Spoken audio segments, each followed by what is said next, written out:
Hello and welcome to the Global Workplace Wellness Summit. And this episode is going to give you, as an employer, an inside scoop on dealing with chronic diseases and disability. Margaret is our presenter this morning, and Margaret was born in Manitoba. She was born and raised in a small village of Winnipegosis, Manitoba, about 250 miles north of Winnipeg. As a person born of cerebral palsy, she has learned numerous ways to adapt to life successfully, achieving many goals such as a university degree, being a mother of an adult son, a divorcee, and a certified coach, certified wellness facilitator, and many, many other accomplishments, including counseling and so forth, that Margaret has trained to do. But today, what Margaret is going to do is share with us her challenges and obstacles she faced in her career path and how she goes through them. But most importantly, Margaret wants to bring to light to employers some key things that they need to consider when they have an employee with a disability. So Margaret, thank you so much for sharing with us and welcome here. Thank you, Joyce. It's a pleasure to be with you. Okay, so Margaret, you have you provided us with a number of questions that you think to shed light on the whole area of disability and career. So I want to start off first of all by asking you the question: what is the best question you've been asked by an employer? So as a person who's gone in with a lifelong disability, you've had several employers, but what is one of the best questions you've been asked? Well, Joyce, I think that the best one would be, what strengths would you bring to our workplace? Wow. So how did you answer that? Oh, well, I enjoy working with people. I enjoy helping others, and I have a teaching degree, so I'm able to walk people through steps of how to do things like that, Joyce. Great. So your personality is a big strength. Your love for people and your love for helping people was a selling factor in your career. So Margaret, what was the best work experience you've had and why? Well, I think it's when I was recognized for my abilities and my disability was accommodated. In some workplaces, I was able to do professional development in areas that I had an interest in. I had an interest in helping people with hoarding issues, and I was able to do some professional development with regards to that. And then my disability was accommodated in different ways, like voice software for the computer, which increased my typing speed immensely. I had a parking space that was close to the back door. And my supervisors sometimes gave me clients where my strengths could be used, as in, my patience in working with people who had difficulties with hoarding. And in that case, they would need less support in driving around the city. So that was also a plus. And my hours were flexible. I worked a 20-hour work week, but those hours were flexible as long as the needs of the clients got met. That sounds like it was very accommodating, Margaret. Mm-hmm. So talked about some of the pieces and we talked about your gift, and I think that really brings us to the question: what do you feel you've been gifted to offer in the working world? Well, I believe it's the ability to show compassion and respect to those who have health challenges in the workplace. Hmm. Okay, that's really good because that's important, right? It can be isolating. So, Margaret, we've sort of alluded to your disability. Do you want to share a little bit with the audience about your disability and how those accommodations actually really helped because of your disability? Okay. Well, my type of cerebral palsy is called hemiplegia, and that is paralysis that involves just one side, predominantly one side of the body. And for me, it's my right side. So my right leg and my right arm and hand are mostly affected. And two of the most obvious ways that it has affected me is I have a limp, and I have my right hand doesn't, the fine motor control in my right hand is not, sorry, Joyce. My right hand is affected in that I can't use the fingers individually, so fine motor control is affected. So things like typing are impossible for that right hand. My wrist is affected in that it's weaker, so if I'm holding something, I will often brace it next to my body. And when I'm under more stress, or I get cold or overtired, I get a cramping in my legs mostly, and sometimes that can be quite painful. And what I do to help that is stretching exercises and meditation exercises, and sometimes aquafit exercises help as well. Mhm. So you've been able to live with your whole life and be successful. Like, you've gone on, you have an adult son, you've had a university degree, you've had a career where you were helping other people. And, it's often sometimes when we are in our career, you we go to university and we're not necessarily going to get a career in our field. So what did you find yourself doing as work in your career? Can you give us a sort of overview of some of the jobs you've had and you've been able to manage and do successfully, even with this disability? Okay. Well, I did some substitute teaching after I finished my degree in education. And then I started to do informational interviews at agencies that supported people with disabilities. And I did one interview, and 3 months later, the employer called me back and offered me a job. So, and this agency supported people with mental health issues to work in Winnipeg. And after that, I did work in 2 or 3 other agencies that supported people with disabilities with mental health issues to gain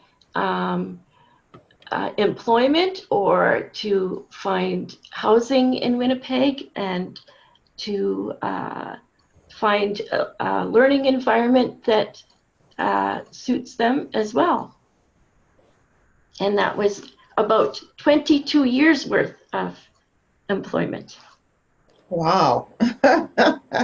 So you have had a full career. You've had a full life, and many people without a disability struggle just to manage their life.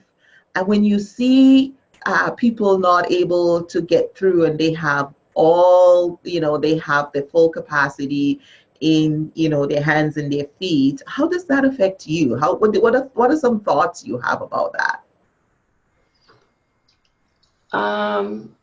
Well, I'm first of all grateful that I have the resiliency to keep on going. I'm grateful for what I have, and I recognize that despite my challenges, I'm able to do a lot of things that other people can. Mm-hmm. Even though, they sometimes may complain and things like that, I just like to take the perspective that I'm grateful for what I have and what I'm able to do. That's such a positive attitude, and that really relates back to the gift that you have, you bring to the world, Margaret. You're such a generous spirit. I want to talk a little bit about, as an employer, many employers are not disabled themselves. They've never had a disability, and they try their very best to make it, a safe and healthy workplace for the employers. And as we talk about emotional wellness and we talk about workplace wellness, what do you want employers to know that they may not have considered about creating that atmosphere of emotional wellness that could sustain emotional wellness for employees at work, people with disability? I think that when they recognize that a person with a physical disability doesn't necessarily have a cognitive disability, that helps. When you hire someone with a disability to, often you will get to good quality work because people with disabilities know that what hard work looks like, because life is hard work. Mm-hmm. Wow. I like that. I like that analogy. Life is hard work for people with disability because they have to do, it takes them longer, more effort to do the things that those of us who are able, can do quickly.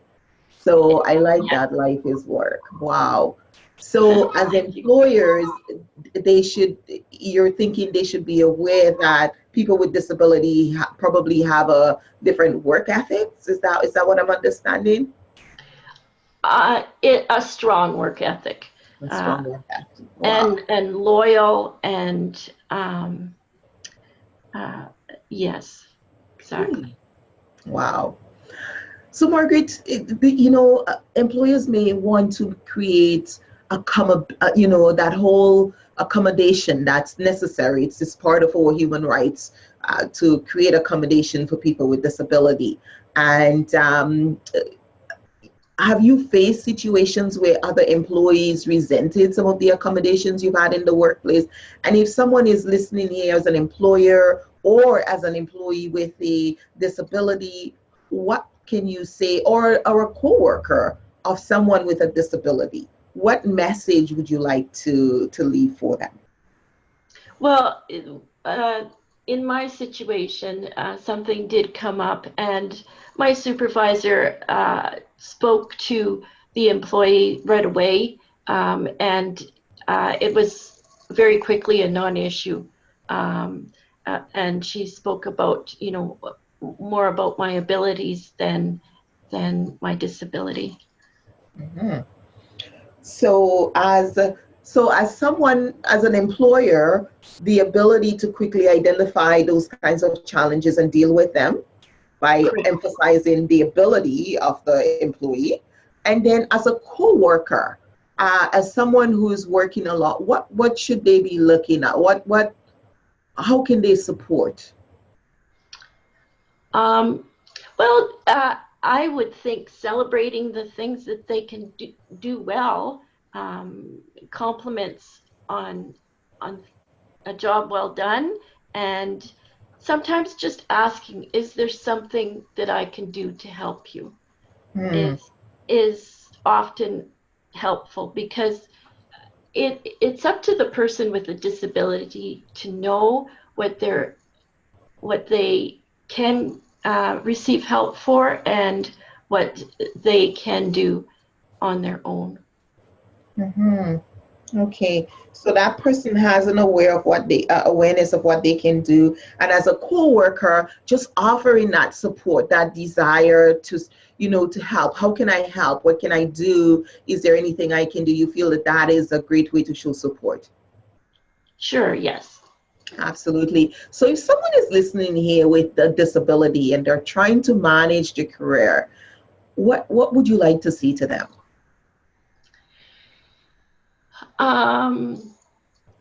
Keep on going. Don't give up when things are tough. Figure out ways that work for you. There's different ways to do a job. You don't have to do it the same way that somebody else does it. And believe in yourself, believe in your gifts, and keep on going. Oh, that is so encouraging. I'm sure that means a lot. So I want to ask you, as an employer who's looking to do accommodations, because it's regulated, it's part of the Human Rights Code to make those accommodations. But there are some things that's, not necessarily regulated. When they're making accommodations, what would they need to consider about the emotional wellness of the employee? About the emotional wellness. Well,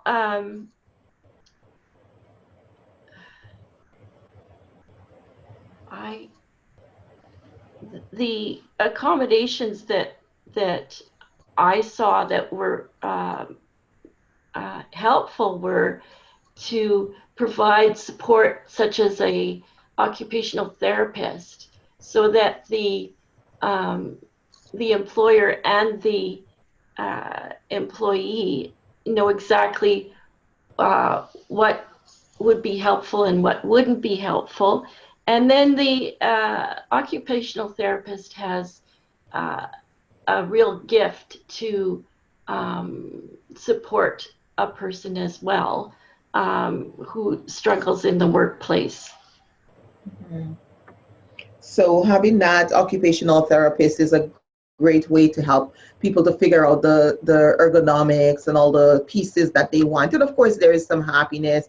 But in terms of emotional wellness, like encouragement, acknowledgement, like what are some pieces that you think really helped you to feel worthwhile and valuable, that the human piece that really played a part in your career?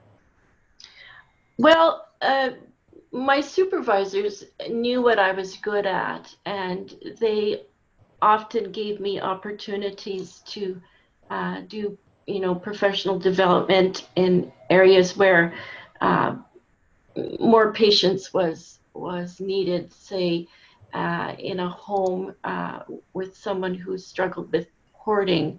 I did spend some quality time with people and coach them in being able to succeed. So I think in looking at where their strengths are, where the employee's strengths are, is important, and offering opportunities in that area. So really identifying their strength, and then of course validating that by giving them opportunities to grow for professional development, but also giving them that opportunity to feel that they're contributing to the workplace. And you think, from what I'm hearing, that will add to the emotional wellness of someone with disability as they manage their career. Well, Margaret, this was very, very informative. I want to thank you so much for joining us. Again, this is Joyce Adidison with the Global Workplace Wellness Summit. Margaret, is there any last thing that you want to share or just put out there on this topic as we wrap up?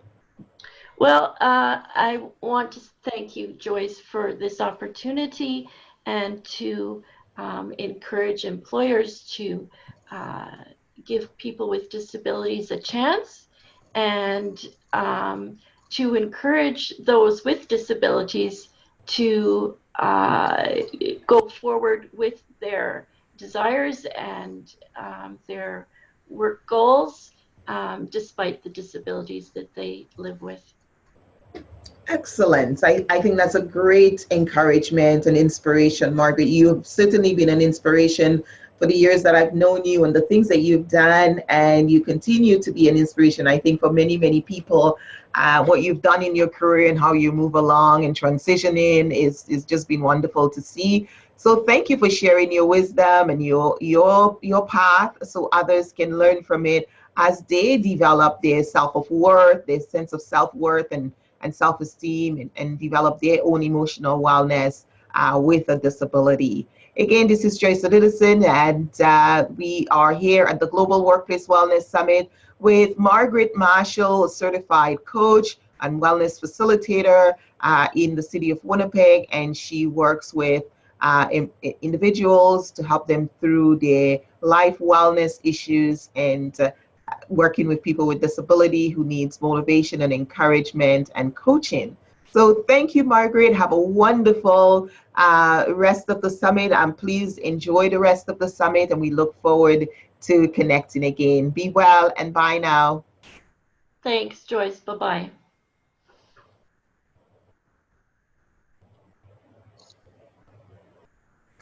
So this is Joyce Edison with the Global Workplace Wellness Summit. Thank you so much for being here, and we look forward to seeing you in future sessions.